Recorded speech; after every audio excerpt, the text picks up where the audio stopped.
Assalamualaikum warahmatullahi wabarakatuh. Semoga kamu dan keluarga selalu sehat, diberikan kebahagiaan, serta dimudahkan rezekinya. Kali ini, saya akan menceritakan sebuah alur dari film berjudul Till the End of the World.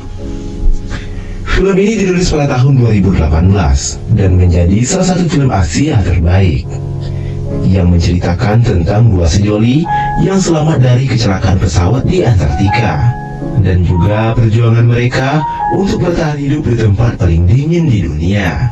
Lalu bagaimanakah mereka bertahan dari suhu yang begitu dingin? Oleh karena itu, siapkan kopinya, ambil posisi nyaman, kita langsung saja masuk ke ceritanya.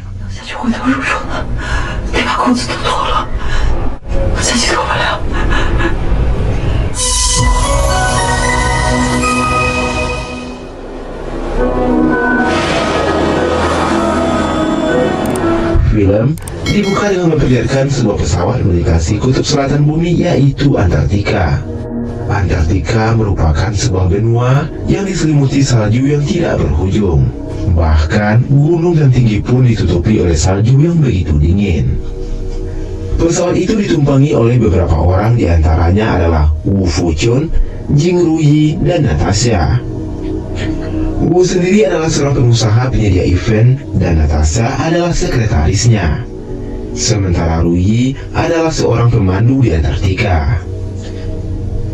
Mereka terbang ke Antartika dengan tujuan promosi perusahaan milik Wu yang berencana akan melakukan event pernikahan di Antartika. Wu beranggapan ide bisnis ini sangat menjanjikan karena sangat unik dan belum ada yang melakukannya. Awalnya perjalanan mereka tampak menyenangkan. Tapi tidak lama berselang, tiba-tiba cuaca berubah seperti akan terjadi badai besar.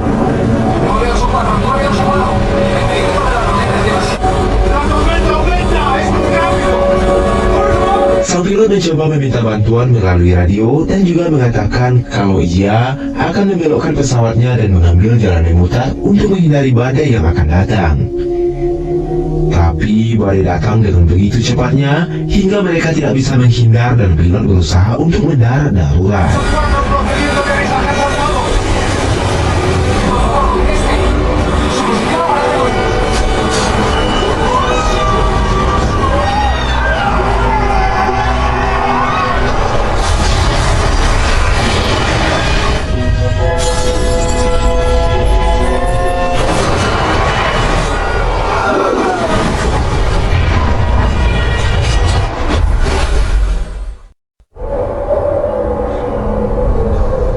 Beberapa waktu kemudian, Wu yang selamat tersadar dari pingsannya dan melihat pesawatnya telah hancur tak berbentuk. Sementara itu, terlihat Natasha dan Ruyi juga berhasil selamat dari kecelakaan tersebut.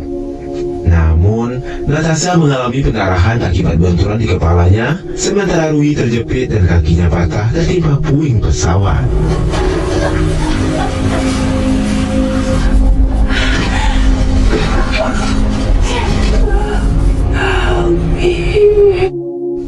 Tidak lama berselang, Wu masuk lalu mencoba menyelamatkan mereka. Wu berpacu dengan waktu karena pesawat mulai tenggelam sebab lapisan es pecah akibat benturan hebat dari kecelakaan tadi.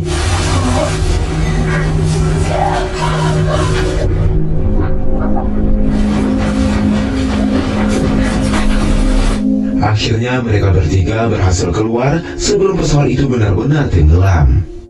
Tapi tidak berselang lama, Natasha yang sudah kehabisan banyak darah, ia pun menghembuskan nafas terakhirnya dan meninggal di sana. Lalu Wu mencoba mencari sinyal, tapi walaupun berusaha sekuat tenaga, ia tidak kunjung mendapatkan sinyal. Wu bertanya kepada Ruyi, apakah ada yang akan menyelamatkan kita?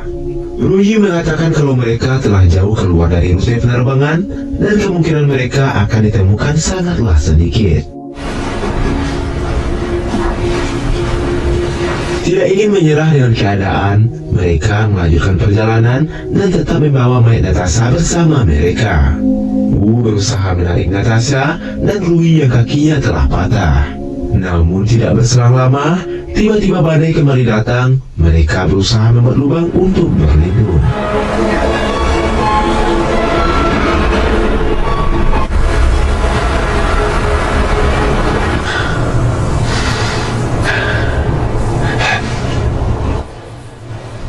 Setelah badai reda, Wu mencoba menaiki bukit untuk mencari sinyal.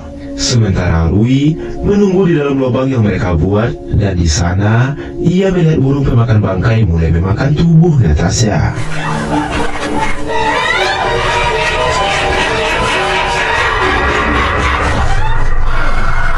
Beruntungnya Wu datang, lalu mereka pun menguburkan Natasha. Mereka pun kembali melanjutkan perjalanan. Dengan bersusah payah, Wu mengenong Rui yang kakinya telah patah. Setelah lama berjalan, mereka melihat sebuah kamp penelitian yang telah lama ditinggalkan, dan mereka pun berniat tinggal di sana sampai pertolongan datang ataupun sambil mencari jalan keluar dari sana. Di sana, mereka menemukan banyak persediaan makanan yang ditinggalkan oleh para peneliti. Tidak hanya makanan, mereka menemukan genset sehingga mereka memiliki harapan bertahan hidup untuk beberapa minggu ke depan.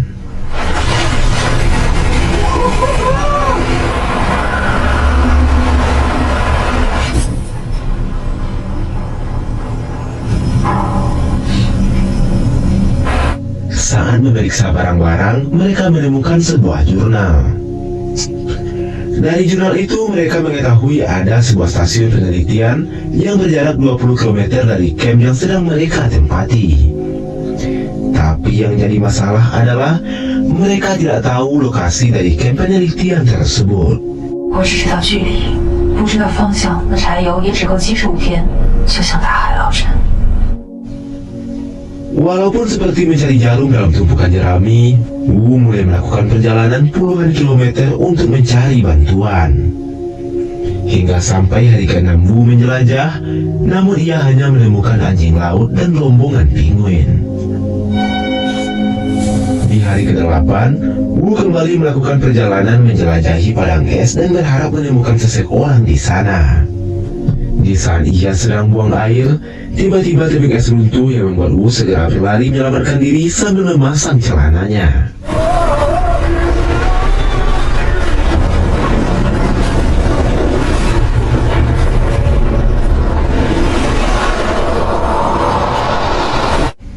Beruntungnya ia berhasil selamat dari runtuhan es yang hampir menguburnya hidup-hidup. Dan tidak terasa, sudah 15 hari mereka terjebak di Antartika, dan kini persediaan makanan mereka sudah menipis. Mereka pun memakai bangkai makanan yang ditemukan oleh Wu, namun karena masak dengan bahan seadanya, mereka berdua tidak bisa memakan bangkai burung tersebut. Tidak terasa sudah 18 hari mereka di sana. Di hari itu, Wu memiliki ide. Dengan tongsis yang ia bawa, ia pun memancing ikan.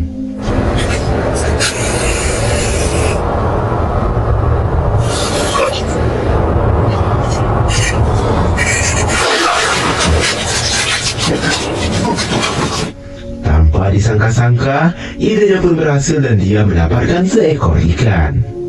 Saat dia akan pulang, es yang dilewatinya tiba-tiba retak, yang membuat dia terperosok ke dalam jurang yang dalam hingga pingsan seketika.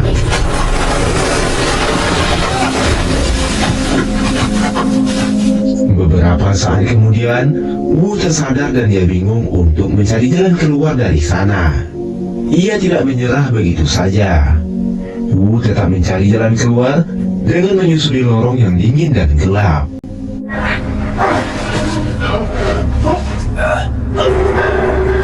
Dan tidak terasa, sudah 2 hari Wu terjebak di sana. Ia mulai mengkhawatirkan Rui karena kalau ia mati di sana, siapa yang akan merawat Rui yang tidak bisa apa-apa karena kakinya belum sembuh. Sementara itu di camp, Rui menangisi Wu yang tidak kunjung kembali.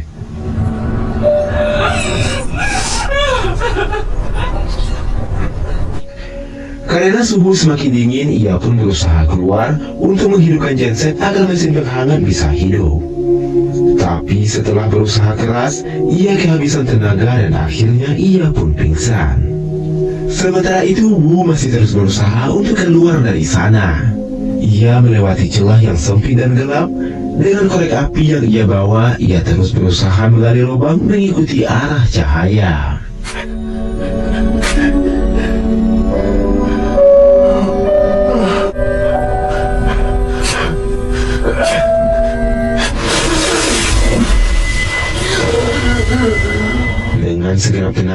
tersisa, ia segera kembali ke camp untuk menemui Rui, tetapi di sana ia menemukan Rui yang telah lemas kedinginan.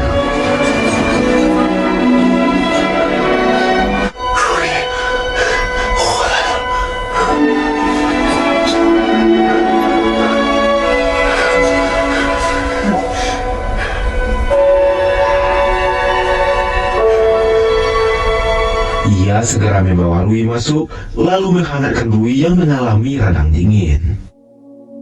Beberapa hari kemudian, Wu kembali melakukan perjalanan, tapi saat akan pulang, tiba-tiba matanya sakit dan dia tidak bisa melihat dengan jelas.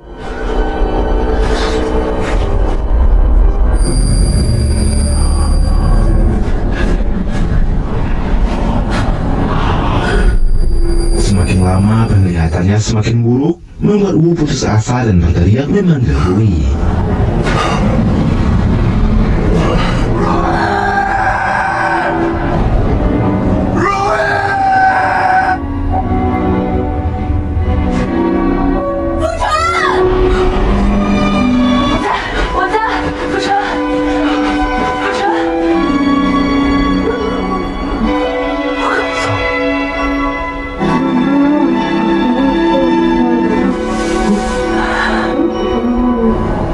Disinilah mereka mulai ada perasaan satu sama lain.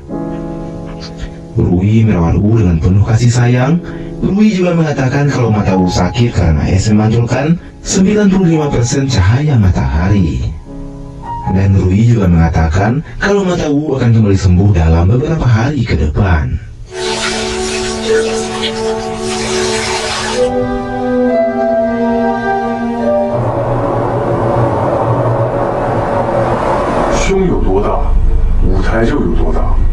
Karena tidak ada kacamata yang bisa dipakai, Rui memberikan BH-nya untuk dijadikan kacamata oleh Wu. Di saat mereka sedang bercerita, tanpa sengaja Wu memperhatikan dada Rui. Yang ternyata Rui salah paham. Wu melihat patung dewa yang dipakai oleh Rui dan berdoa padanya. Keesokan harinya, Wu kembali melanjutkan pencarian dengan memakai BH Rui sebagai kacamata. Di saat beristirahat, Wu melihat ikan-ikan kecil yang ternyata sedang dikejar oleh seekor paus besar. Dan tiba-tiba saja terjadi retakan besar yang membuatnya tenggelam.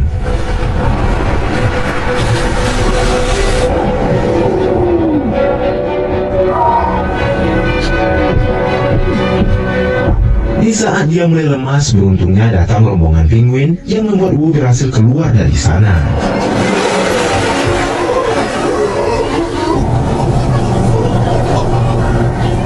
Dengan sisa tenaga yang ada, sambil menahan dingin, Wu berjalan kembali ke camp dengan tubuh setengah membeku.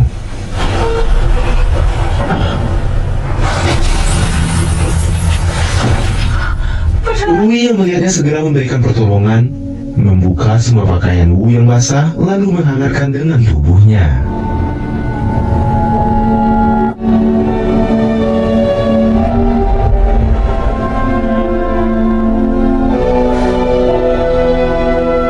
Tidak terasa, sudah 48 hari mereka di Antartika, dan mereka sudah mulai berdamai dengan keadaan dan menikmati waktu bersama.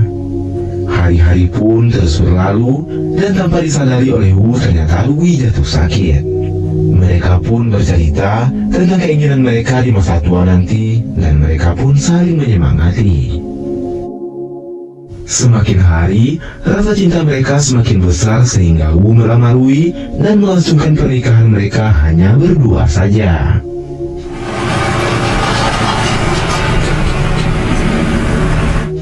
Beberapa hari kemudian, Genset sudah kehabisan bahan bakar. Makanan sudah hampir habis, yang membuat mereka harus segera bergerak dengan cepat. Wu kembali melakukan perjalanan, tapi entah kenapa kali ini ia merasa sangat berat untuk meninggalkan Rui. Rui memberikan buku panduan untuk bertahan hidup karena perjalanan kali ini akan berlangsung selama beberapa hari.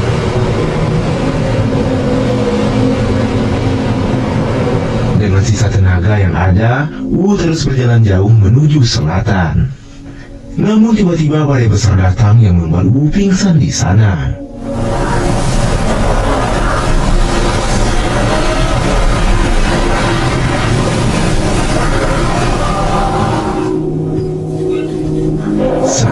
pingsan, datang seekor penguin lalu membangunkannya. Yang ternyata ia sudah tidak jauh dari kamp peneliti. Tanpa pikir panjang, ia pun memukul tong untuk meminta tolong.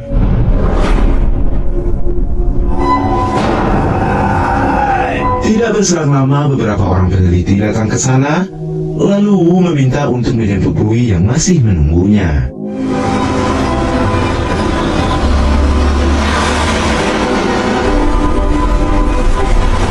Sesampainya di camp yang ditempati Rui, tidak disangka-sangka gunung es yang berada di belakang camp runtuh dan menghancurkan camp tersebut.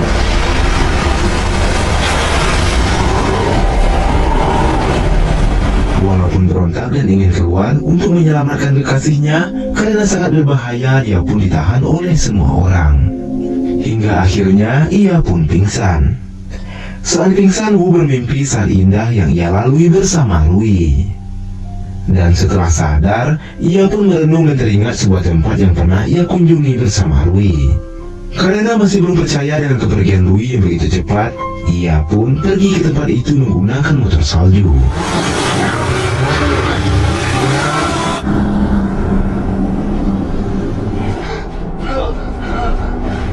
Dan ternyata dugaannya benar. Dengan keyakinan cintanya pada Rui, ia menemukan Rui dalam keadaan setengah sadar. Mereka sangat bahagia sambil menikmati indahnya pemandangan malam. Lalu film pun berakhir dengan bahagia.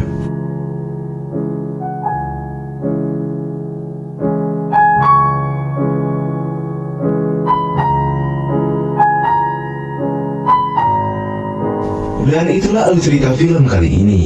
Silakan tulis pendapatmu tentang film ini di kolom komentar. Salah dan kurangnya saya mohon maaf. Akhir kata saya ucapkan terima kasih. Jaga terus kesehatanmu dan wassalamualaikum warahmatullahi wabarakatuh.